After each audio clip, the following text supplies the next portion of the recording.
Hello and welcome friends. Today we are going to start the second unit wherein we'll be talking about the communication mix. I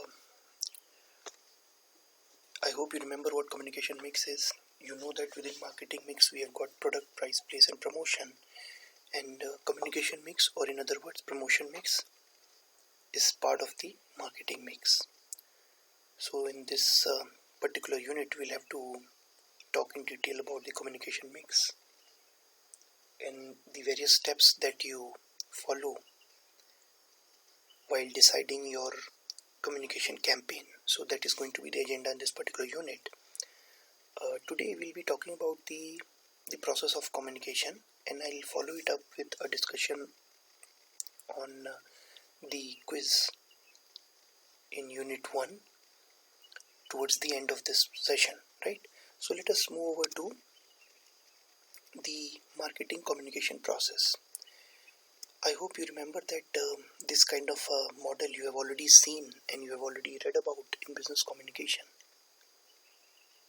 This communication model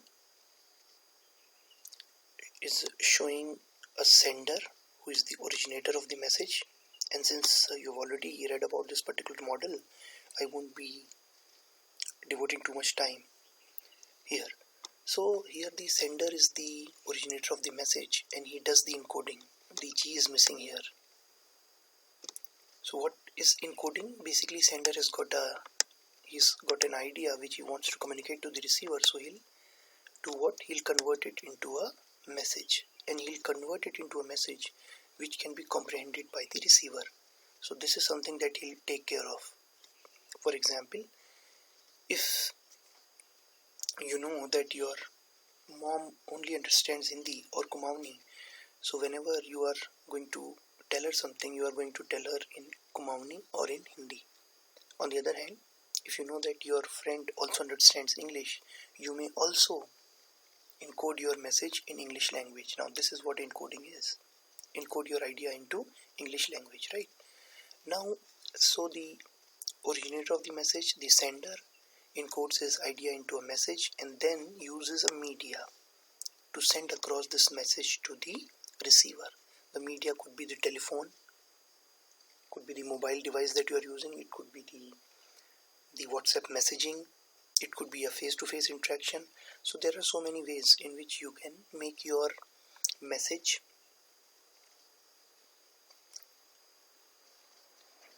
move over to the receiver, right? So you can send across your message to the receiver. Now at the receiver end, what will happen is the receiver will be decoding this particular message. He will decode the message and understand the basic idea behind the message. So this is what the receiver does, right? Now, as I said, if you have encoded a message, if you have encoded your idea into a message using a coding formula, using a language which is comprehensible by the receiver would not have any problem in decoding your message or understanding your idea behind the message, right? So what he'll do, he'll receive the message, he'll decode it, and then he'll understand the idea. For example, your mom will receive your message, you will hear what you are saying and decode it to understand what you are trying to convey to her. So this way the receiver would be able to understand what the sender wants to convey. Then the receiver will emit a response or some kind of a feedback. So this feedback will tell the sender, now this is a very important aspect of the communication model, this feedback will tell the sender whether the receiver has understood the message or not, or whether there is a miscommunication, whether there is a misunderstanding on the part of the receiver. So for example, if you ask your mother for, let's say, a cup of tea and your mother gives you 2 chapatis, then probably she has not understood what you meant to convey to her. But on the other hand, if she also gives you a cup of tea, you can understand that she has understood your message, right? So this feedback or this response which is emitted by the receiver is a very, very important aspect. This lets the sender know that the receiver has understood the message in the way in which the sender, intended it to be received, right? And then there is a noise. Noise is anything which might disrupt this communication process. It could be, let's say, when you are talking to your mom on phone, it could be the lack of connectivity. It could be a disturbance in the telephone network. If you are sending across some communication to your batchmates, it could be the mobile connectivity issue that can cause noise. Lack of mobile connectivity will not allow you to send across your message. So noise can be anything which disrupts the communication process, right? So this was the communication model for you, but now we have to understand as to how is it used in advertising world. So what happens in the advertising world? Let's take example of Degree College Pithoragarh, for example. Supposing this department wants to make people aware about the existence of a BBA, 3-year BBA degree here, 3-year BBA degree course here in the college, and it wants to convince the 12th pass out students to join this particular course, right? So this is basically going to be the communication. This is going to be the message that there is a 3-year BBA degree course which is equivalent to a BA or a BSc or a BCom, and that it is delivering quality education. So you should, a 12th pass out student should join this particular course. Now for this, for example, if we put up a hoarding, if we put up a banner in the busy market areas, supposing, then we are trying to actually send across this message to the receivers. Now who are the receivers of this message? Who is the target audience? The 12th pass out students. Who is the sender? The sender is the advertiser or the marketer. I hope you understand. In this particular example, the department is the advertiser or the marketer, who are basically trying to communicate to the target audience about the existence of their product or service, so that these members of target audience buy their products or services.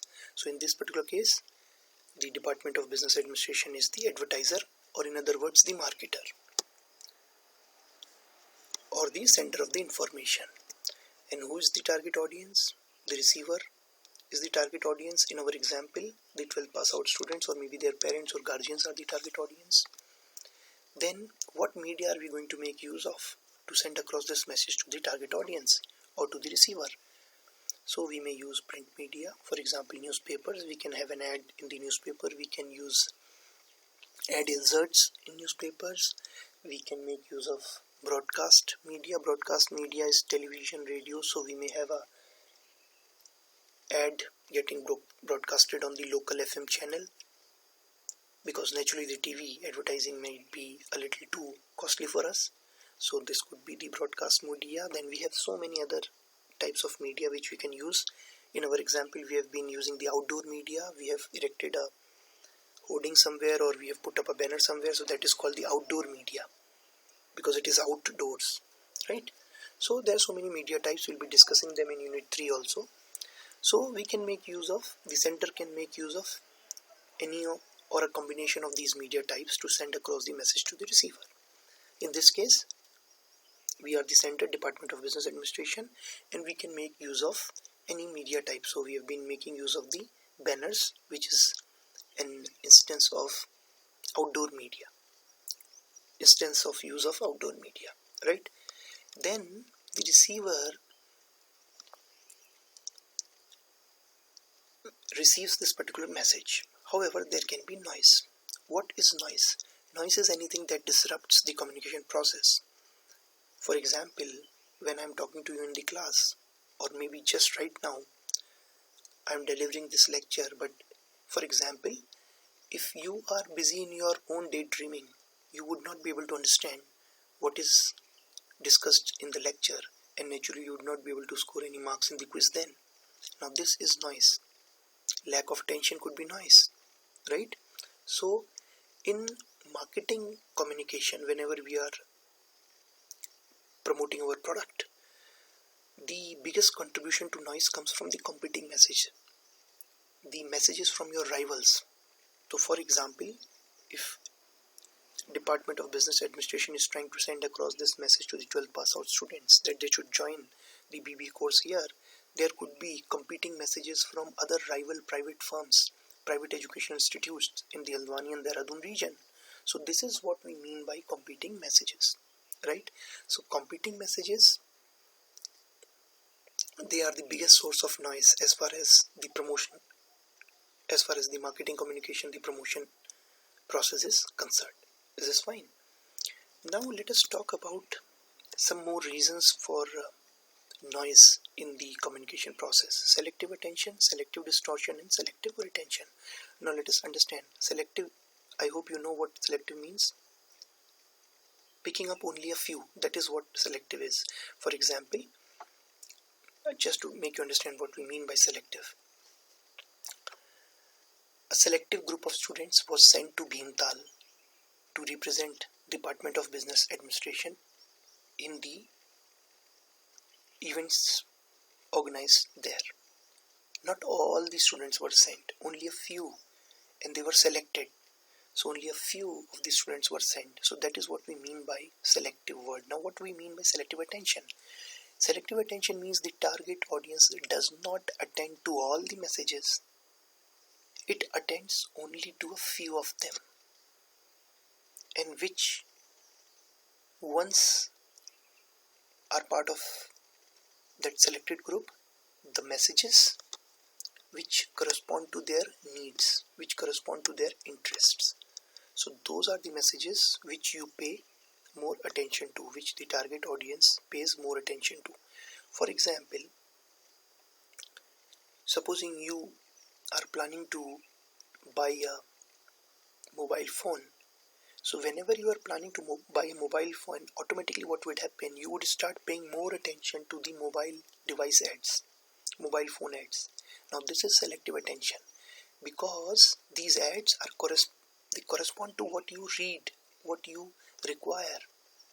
Or for example, if you are reading a newspaper, recall what happens when you are reading a newspaper. You don't pay equal amount of attention to all the pages. You pay more attention to those pages in which you have interest. For example, if you are interested in, let's say, the entertainment word, if you are interested in movies, you would pay more attention to those news items which are from the entertainment word, right? So this is selective attention.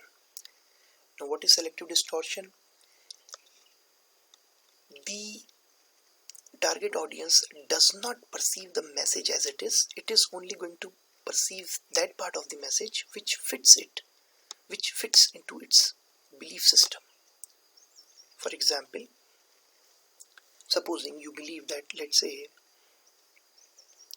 I'm just taking an example. Suppose you believe that Patanjali is an Ayurvedic product, right? Now, supposing there is a news item which says that Patanjali products also contain some chemicals. However, you believe that Patanjali is an Ayurvedic product. Now, you are not going to perceive this news item as it is. What you are going to do is, you are going to start thinking that yes, Patanjali is still an Ayurvedic product, but they are making use of a little number of chemicals just to preserve their product, just to increase the shelf life of their product. So you still believe that the Patanjali is still a Ayurvedic product, though there are news items which say that it contains, the Patanjali products contain a lot of chemicals.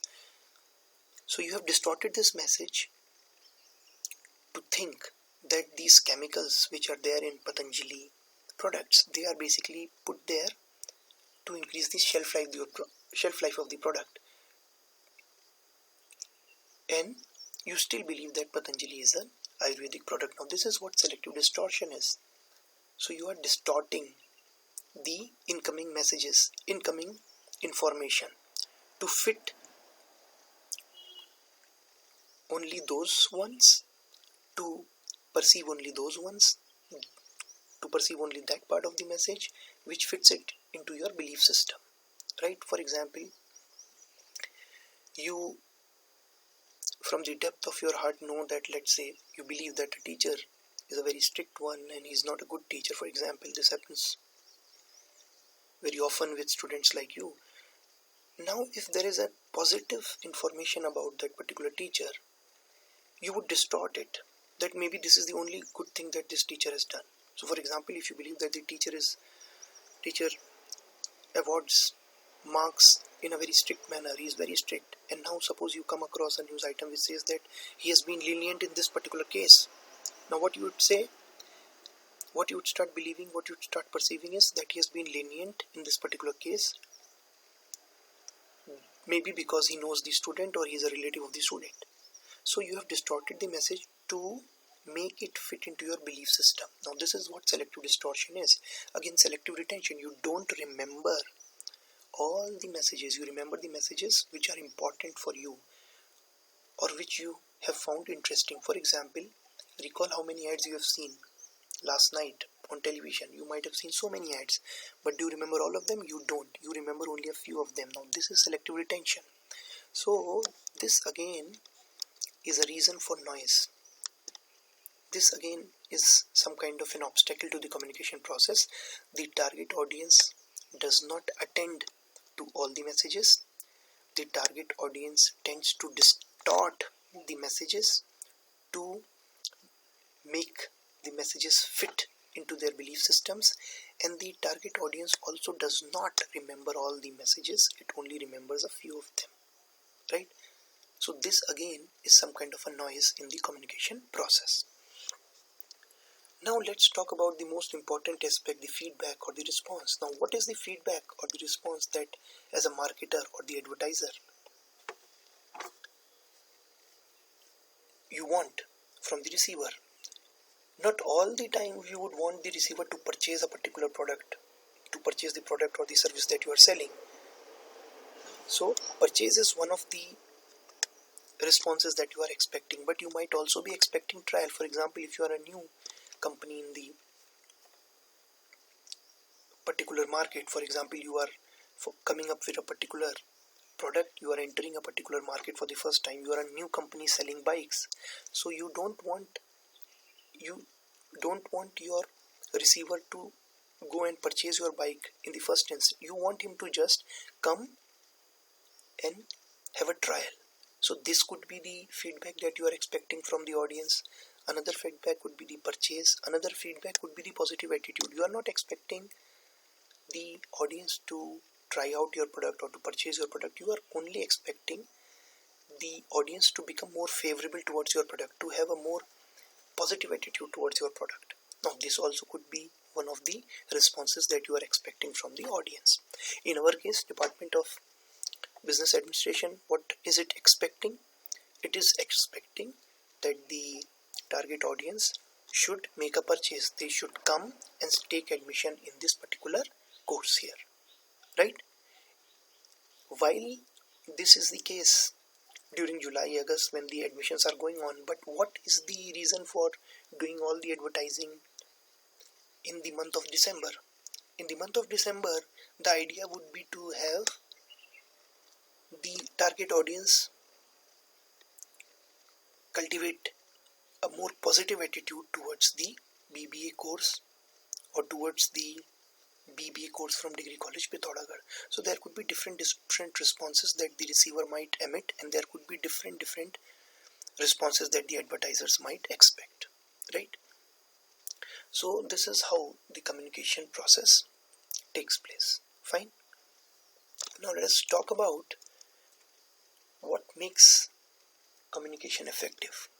First thing, encoding has to be done to enable effective decoding by the receiver. I have taken up this example. For example, if the Government Degree College Pithoragarh, the Department of Business Administration, wants 12 pass out students to take admissions into the BBA course here, what will they do? We will, let's say I decide to send across a message using the WhatsApp. Now Which language would I use to send across the message? Would I use Tamilian? Would I use Tamil? Would I use Kannada? I would not use Tamil or Kannada because I know my receiver does not understand this language. I might use Hindi. I might use Kumaoni as well because some of my receivers, some of my intended target audience, they might be well versed in Kumaoni language. So I might be using that particular language. If I'm communicating to the parents of the prospective students, the 12th pass out students who might join my course here, then probably I would be making use of Hindi and Kumaoni and not even English because some of the parents may not even understand English. So when you do the encoding, you have to ensure that you can enable the receiver to effectively decode it. So you encode it into a language which is easily decodable by the receiver. And that is why it's very, very important for you to know the receiver, who your intended receiver is, which language do they know, or which particular newspaper do they read, because there only you are going to send across your communication. So if I know that my receivers do not use WhatsApp, would I be sending them messages on WhatsApp? I would not be doing that. If I know that my target audience, my 12th pass out students, they've been using Instagram, don't you think I would be sending them promotional messages through Instagram? So I have to know my receiver well. Then only I can do encoding in a manner which will make it easier for them to decode my message. Again, when message is in line with receiver's existing beliefs and opinions. So messages which fit into the existing belief system of the receiver, they would be more easily understood by the receiver and they would be retained for a longer period of time by the receiver. So this is again one thing which will make the communication effective.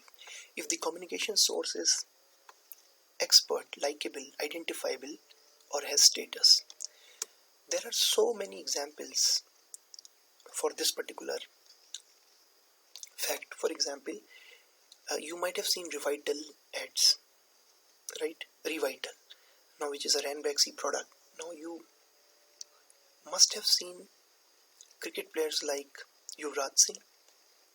You might have seen cricket players like Yuvraj Singh there. But why do we depict Yuvraj Singh? Why do we use Yuvraj Singh to communicate about Revital? Because we know that since he is a sports person and he naturally would be knowing about these kind of products which are energizing products. So that is why we are using Yuvraj Singh for this particular product. On the other hand, fairness creams, we will most likely be using the Bollywood personalities, Bollywood celebrities, because they are part of the entertainment world. They probably know which particular fairness cream is the best for the skin. So that is why we use these experts in these ads, right? Again, you know that we generally use models which are likable. Many a times, for example, some of the cold drink ads, they depict these movie celebrities, entertainment world celebrities who are likable, who are liked by so many people. You might have seen Salman Khan, Alia Bhatt in so many of the ads, Ranveer Singh, Ranveer Kapoor. Why? Because they are likable. They have a huge fan following. And naturally, if people who are likable, who are liked by the audience, they are talking about a particular product, there are greater chances of the messages of this particular message being received by the target audience well. So you have to use those sources which are liked by the target audience or which have a status, who have a status, right? So what do we mean by status? There are so many examples in which you see that people from the well-known people from different walks of life, they, for example, the Tata Taj tea, you see the Ustad Zakir, the famous tabla player Ustad Zakir Hussain, actually being shown in those ads. Now he has got a status. He's considered to be the best tabla player across the country, in the country. So that is why now we are making use of that kind of communication source, because he's got a status, and which means the communication that we are sending across to our target audience, we are trying to tell our target audience that okay, this is the best tea for you. That message will be received much better by the target audience. And then the communication source can also be, if the communication source is identifiable, with whom the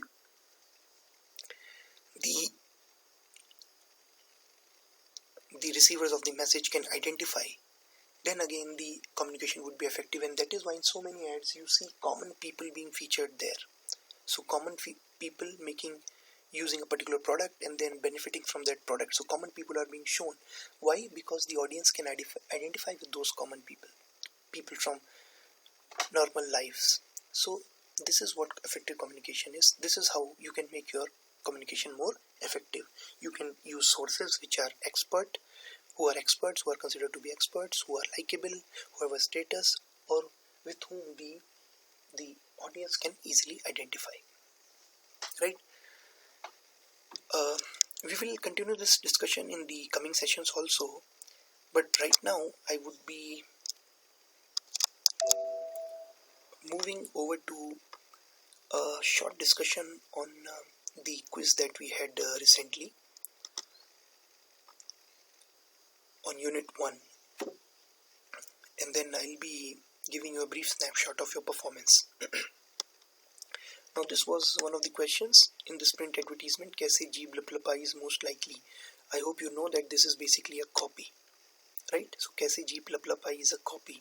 This photograph which is shown here, or this particular chewing gum which has been depicted here, this is illustration. And where you are putting up these ads is placement. So the answer here is copy. Advertising is not only a science and art. This we had discussed, that advertising is both science and art. And I also talked about how advertising also generates employment, which means advertising could be a profession. There are people who are part of an advertising agency. For them it's a profession as well. So the correct answer is science, art as well as profession. Which one is closest to a POP display? Point of purchase display. I told you point of purchase display is which is there at the retail point where the customers come and they are about to make a purchase. So POP displays are basically used to remind the customer to make a particular purchase, and they are used at the retail points. This is not a retail point, roadside hoarding. It's a roadside hoarding, naturally not at the retail point. So it is not a POP display. This one again is not a POP display. It's a railway station and it's a metro train which is depicting this particular motto ad. So this ad, and this is called basically transit media, because the train would keep moving and the people would be able to see this particular product being displayed here on the outer part of the train. So this is again transit media, and this is not the point of purchase. Now this is a point of purchase display, because you see these kind of racks, they are seen at the retail points. They are point of purchase displays. They are example of point of purchase displays, right? Now which one can be an example of surrogate advertisement? I hope you remember what surrogate advertisements are. They are basically depicting a particular product, but they are trying to sell something else. They are trying to remind the customer about something else. So basically this is about a pan masala. Be it pan bahar here or be it Vimal here, basically it is about a pan masala, but basically they are trying to remind the customer about their tobacco products, which they cannot advertise because of various regulations here. Again, you see the kingfisher being depicted here, and here they are basically talking about the IPL and the various players which feature in this IPL. However, they are basically trying to remind the customer to buy the kingfisher alcohol products, right? So basically all these three are examples of surrogate advertisements. Then advertising is mass communication. What is the most defining characteristic of mass communication? One sender, many receivers. This could happen with group communication also, which happens in a class. I am the only sender and there are so many receivers. So This is not a defining characteristic. Sender does not know the receivers personally. This is a defining characteristic of mass communication. It does not happen anywhere else, be it intrapersonal, be it group communication. It only happens in mass communication. I told you, I gave you an example of the Prime Minister addressing a rally here in Pithoda. He does not know every single member in the audience. And that is what mass communication is about. And advertising is mass communication. When you are sending across an ad to your target audience, let's say you are getting your ad broadcasted on national television, you do not know who all are going to receive your ad, who all are going to watch your ad. So that is an example of mass communication. One sender, one receiver. This most likely is interpersonal communication. One sender, one receiver. Receiver does not know the sender. This is not again mass communication. In mass communication, the audience knows who the sender of the message is. No feedback from receiver, again wrong answer. Feedback from receiver drowns in noise, again wrong answer. So the correct answer is the sender does not know the receivers personally. Now this again has been discussed. Take the role played by each of the entities below. What does the marketer do? Does he advertise? Does he only commission? Commission means orders the advertisements to be made and to be placed, or he designs it, or he publishes it, or he provides various services. So marketer only commissions an ad. The advertising agency will be designing the ad. The media will be publishing that ad, and we have discussed this. And the vendors, for example, freelancers, directors, photographers, the musicians, all these people, the actors, they would be providing various services during the making of an ad or during the making of a particular advertisement. Is this okay? So these are the various roles played by these entities. And then Advertising Standards Council of India regulates. It does not only regulate the marketers, it also regulates the advertising agencies, and it also regulates the media. So basically the answer is all of these. It regulates them as far as the advertising function is concerned. So we have discussed that the ASCI prohibits marketers from commissioning those ads which are against socially accepted norms of decency.